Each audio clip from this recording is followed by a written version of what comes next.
Saudara tersangka kasus ijazah Presiden ke-7 RI Joko Widodo Fauzia Tiasuma atau Dr. Tiva menilai sejumlah spesimen ijazah Jokowi yang terungkap ke publik ini berbeda. Para penggugat yang sudah dijadikan tersangka menemukan adanya perbedaan antara spesimen ijazah yang diterima tahun 2022 dan 2025. Roy Suryo, Dr. Tiva, dan penggugat lainnya menunjukkan perbedaan spesimen ijazah Jokowi yang terlihat dari lipatan dan lunturan logo Universitas Gadjah Mada. Roy Suryo CS menerima fotokopi spesimen ijazah tersebut saat ditunjukkan Dekan Fakultas Kehutanan UGM pada Oktober 2022. Tapi mereka tak menemukan tanda tersebut dalam ijazah yang diterima penggugat ijazah Jokowi lainnya, yakni Bonatua Silalahi pekan lalu. Dr. Tiva berpendapat kedua fotokopi ijazah tersebut berasal dari spesimen yang berbeda.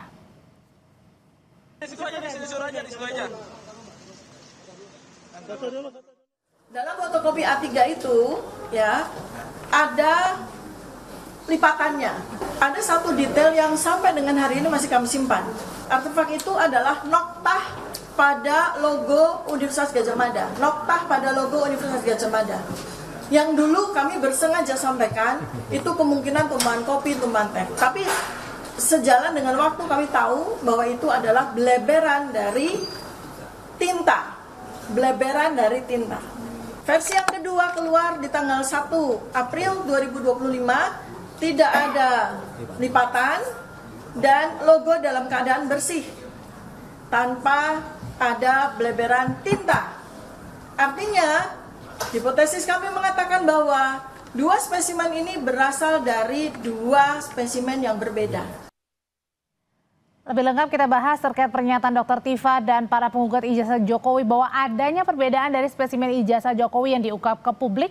Bersama dengan kuasa hukum Presiden ke-7 RI Joko Widodo ada Bung Rifai Kusuma Negara. Selamat malam Bung Rifai. Malam. Dan juga ada kuasa hukum Roy Suryo, Abdul Ghafur Sangaji. Bang Sangaji, selamat malam. Selamat malam Mbak Audrey. Oke. Selamat malam Bang Rifai. Ya, saya mau nanya dulu nih ke Bang Sangaji. Bang Sangaji, jadi kali ini apa sih yang dipermasalahkan terkait dengan lipatan dan lunturan tadi di cap? Jadi gini Mbak Audrey ya, ijazah ini kan memang ijazah yang dari awal memang karena tidak ada transparansi, tidak ada akuntabilitas, juga tidak ada penjelasan dari Pak Joko Widodo, makanya urusan ijazah yang hanya selembar ini dan saya kira cuma satu-satunya di dunia yang menyita perhatian satu negara, itu kemudian akhirnya berkepanjangan gitu loh ya. Nah, semakin lama kita semakin menemukan fakta-fakta baru, semakin lama kita menemukan hal-hal baru, maka semakin banyak juga kejanggalan-kejanggalan itu muncul ya.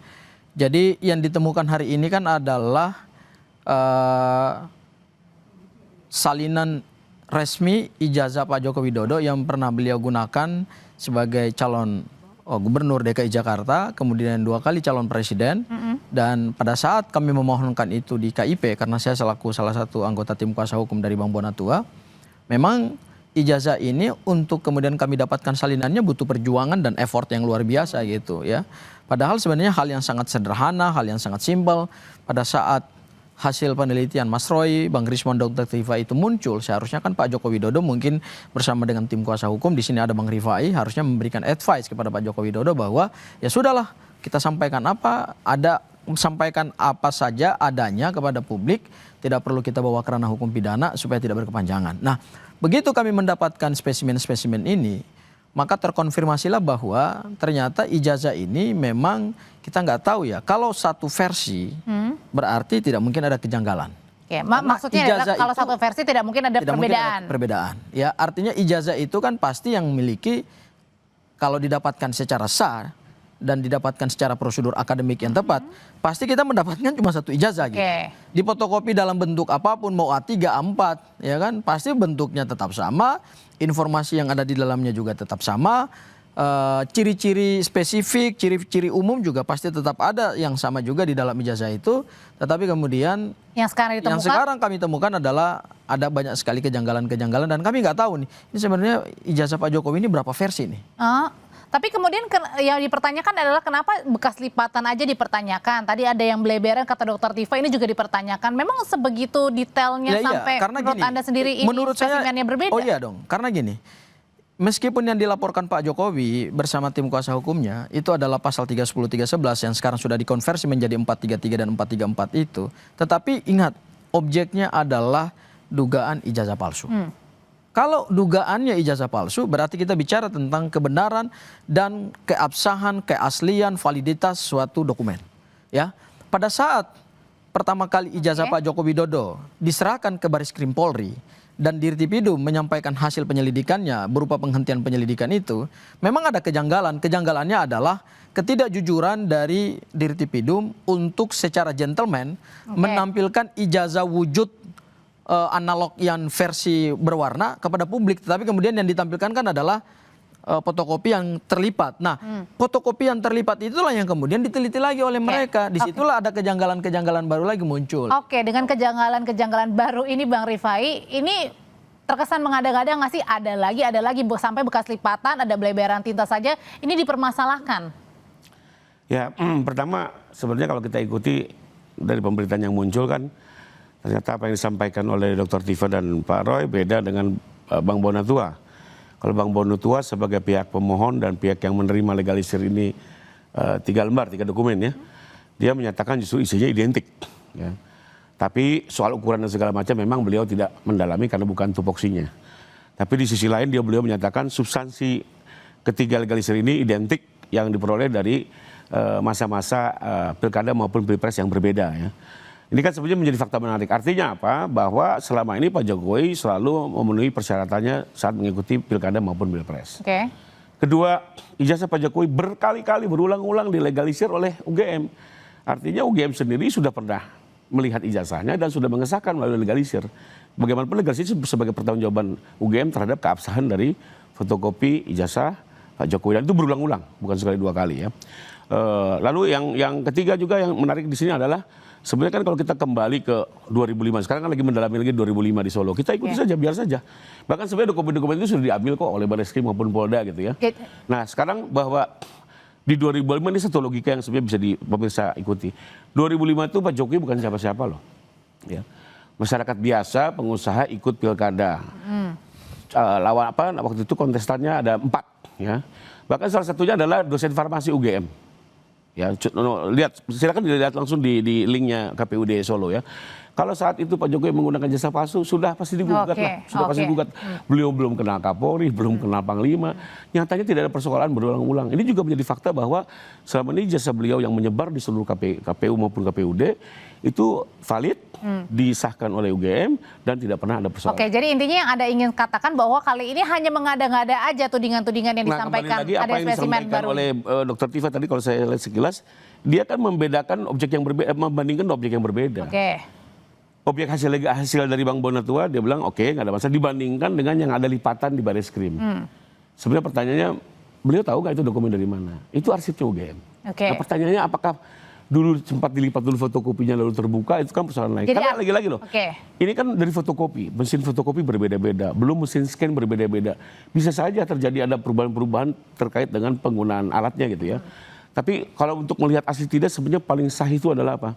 Lihat ijazah asli Pak Jokowi, lakukan tes kertas, tes tinta, tes huruf, semua ukurannya dibandingkan dengan ijazah yang terbit saat itu yang paling sahih gitu ya. Jadinya tudingan-tudingan ini tidak beralasan begitu ya bahwa ada temuan spesimen baru, perbedaan antara yang ditangkap.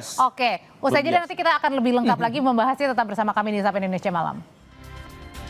Bang Sanghaji, jadi kalau Mas Roy CS ini sebenarnya mengatakan bahwa mereka ini sebenarnya tahu perbedaan ini sejak lama, pertanyaannya kenapa nggak dari awal aja mengatakan itu, kenapa baru-baru sekarang? Ya karena kita baru bisa mendapatkan dokumen yang resmi.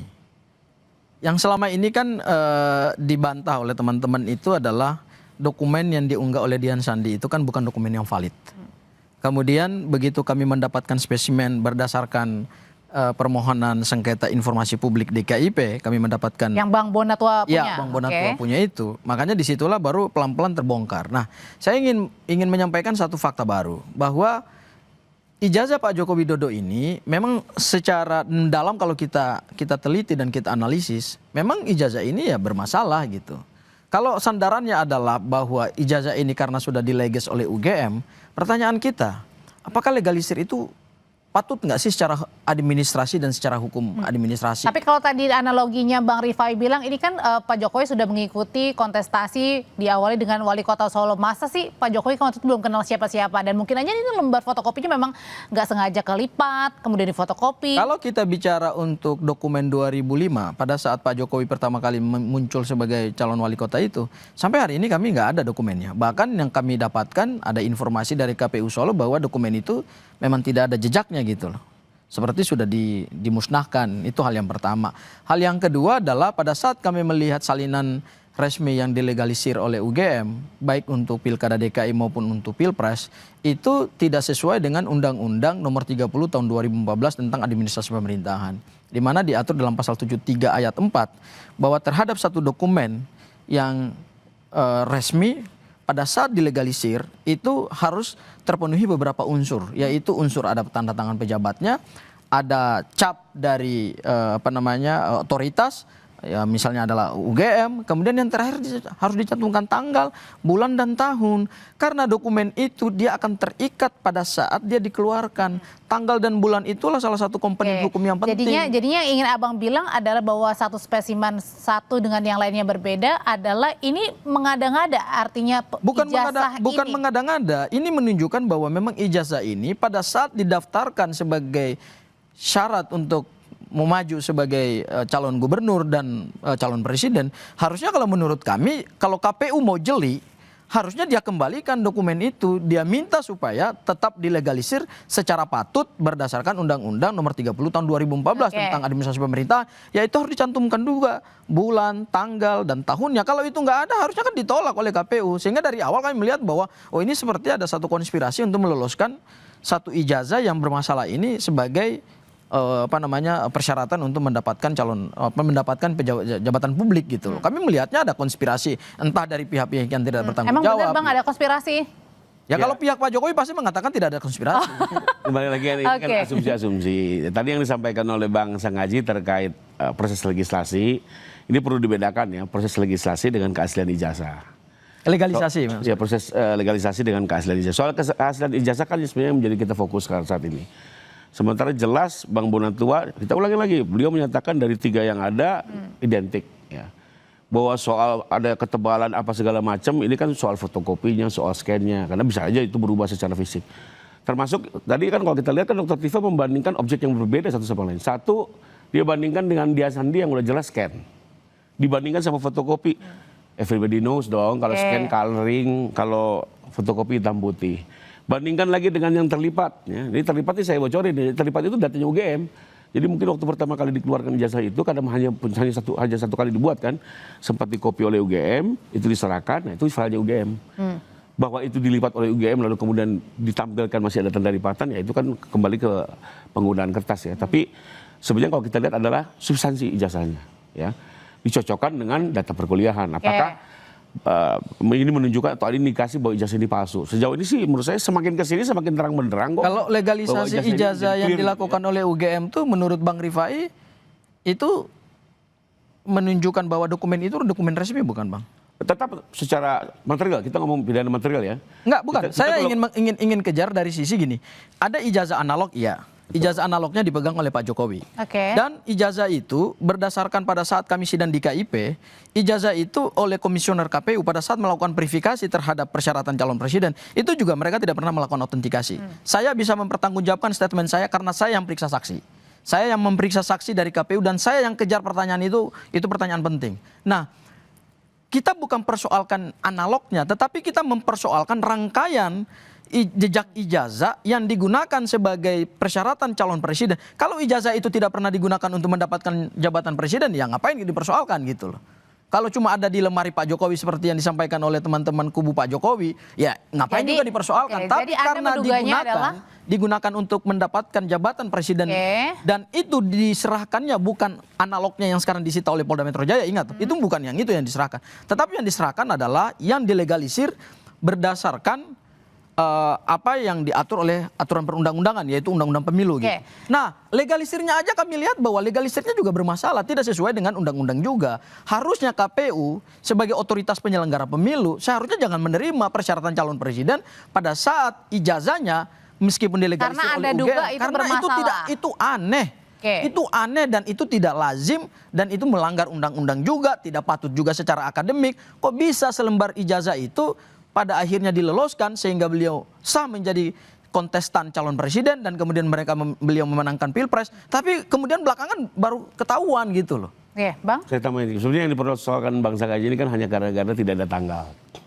Sementara kalau kita dengar dari beberapa mahasiswa UGM, memang prosedur di UGM seperti itu. Diberikan tanpa tanggal, nanti disesuaikan sesuai kebutuhan. Ya itu Dan kan menurut saya masih, di banyak kampus itu kan masih, enggak, saya Bahwa kalau sekarang- dari, sebentar Bang Rifai, kalau saya dari kampus di UI nggak bisa. Saya melegalisir ijazah saya di kampus UI, tanggalnya jelas, bulannya jelas, Oke. dan Oke, tahunnya tapi jelas. Karena Ya, kenapa? coba Karena gini kita Bang, lihat dulu Bang Rifai. ada argumentasinya. Nggak, saya mau Argumentasinya jawab. adalah Terlepas legalisir tidak ada untuk tanggal. menentukan waktu hukum berlaku saat dokumen Persoalannya keluar. apakah ini sah atau tidak sah?